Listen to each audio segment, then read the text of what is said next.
La problématique d'accès à l'emploi constitue un défi majeur dans notre pays. C'est pourquoi au Salon international de recrutement du Mali, il a été prévu un Master Talk animé par des professionnels et experts pour édifier le grand public et particulièrement les demandeurs d'emploi sur les différentes opportunités dans notre pays, tous secteurs d'activité confondus. Ce samedi 18 mai, c'était au tour de Mme Aïssatou Kane Diallo, coordinatrice de recrutement chez B2Gold Mali, d'animer un masterclass sur le domaine dans lequel elle évolue, à savoir le secteur minier. Responsable des ressources humaines et du recrutement, sa tâche consiste à identifier les talents, mais aussi mettre en place des stratégies de recrutement innovantes. Son brillant exposé a débuté par un bref aperçu sur son parcours académique et professionnel. Mon parcours est assez, on va dire, atypique. Vous savez, j'ai étudié aux États-Unis. Déjà, je suis titulaire d'une licence en finance et d'un MBA, Masters in Business Administration.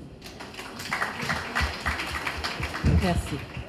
Alors, donc lorsque j'étais aux États-Unis, je me suis beaucoup imprégnée de leur culture. Ce qui m'a vraiment plu, on va dire, là-bas, on valorise plus les compétences techniques. On valorise ce que tu apprends, ce que tu sais faire sur le tas, parce que tu parles les théories. Le savoir-faire. Le savoir-faire, c'est ce qu'on valorise plus. Moi, venant d'un secteur complètement différent, francophone, où c'est plus les classes, les théories, tout ça, j'ai dû passer par un temps d'adaptation, parce que je suis allée très jeune et dans un pays où je ne parlais pas la langue parfaitement. Donc, il fallait vraiment que je m'adapte et très rapidement, parce que je suis partie avec une bourse. J'étais titulaire d'une bourse de l'université dans laquelle j'étais. Et pour pouvoir garder la bourse, je n'avais que 6 mois pour pouvoir apprendre la langue, pour pouvoir accéder au collège de business. Donc déjà, c'était très très difficile. Se retrouver dans un pays inconnu où tu n'as pas de famille, seule, étant femme, c'est pas facile. Donc, mais avec vraiment de l'appui des collègues de l'école et tout, et des encadreurs là-bas, j'ai vraiment pu pousser pour pouvoir non seulement apprendre l'anglais rapidement et être admise à l'école de business. Et pour pouvoir être admise à l'école de business, je vais vous dire, j'ai échoué à un examen qui était capital. Sans ça, je ne pouvais pas être admise 3 fois. J'ai fait le GMAT, ils appellent ça le GMAT. Quand les plus grands riches du monde nous disent « j'ai échoué tel endroit », on a du mal à les croire. Oui, on peut On peut très bien échouer. Et l'échec est nécessaire pour pouvoir grandir. Mais bien sûr. C'est obligatoire. Si jamais je n'avais pas passé cet examen, c'était fini pour moi. Je rentrais à la maison, plus de bourse. Je rentrais au Mali. Donc je me suis dit, là, Aïssatou, tu dois mettre les bouchées doubles et pousser. Je ne sais pas par quelle magie, comment j'ai fait, mais c'est là où j'ai compris que le pouvoir de l'esprit, il est puissant. Quand on est confronté et mis dos au mur, quand on est mis dos au mur et qu'on n'a pas d'autre choix que de pousser et de réussir, on réussit. C'est là où je dis que seul le travail paye. Le travail acharné, il n'y a pas de formule magique. C'est le travail qui peut vous emmener où vous voulez aller. Il est très important que dès maintenant, pour ceux qui sont en train de suivre leur cursus scolaire ou pour ceux qui ont terminé, de chercher à atteindre l'expertise, de chercher à atteindre l'excellence. La coordinatrice de recrutement chez B2Gold Mali a également évoqué les nombreuses opportunités d'emploi au sein du secteur minier ainsi que l'expertise requise pour y accéder. Le secteur minier requiert de l'expertise dans tous ces domaines. Déjà, il y a beaucoup de métiers liés aux mines, énormément. Les mines, les sites miniers, en tout cas au Mali, sont comme des petites villes. Il y a toutes sortes d'emplois, il y a toutes sortes de profils recherchés. On a des opérateurs de camions, on a des chauffeurs, on a des géologues, on a des ingénieurs miniers, on a des opérateurs d'usines, des métallurgistes, des mécaniciens, des électriciens. L'expertise requise pour ces métiers dépend de quoi? De la formation qu'on obtient, des certificats de qualification dans ces différents domaines.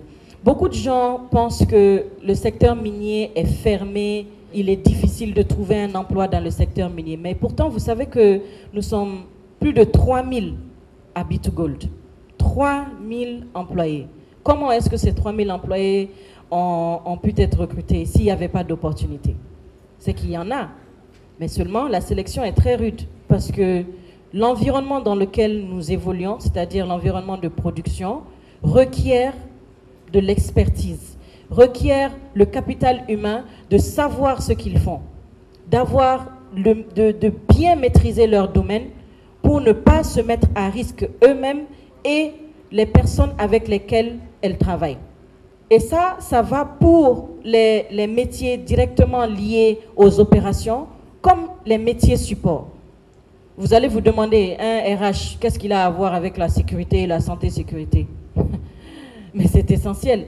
Si nous-mêmes, RH, nous n'avons pas le sens de la santé et de la sécurité, comment est-ce qu'on va comprendre ce qu'un opérateur de camion 77 ou de camion 789 fait pour respecter les normes de santé et de sécurité dans son domaine?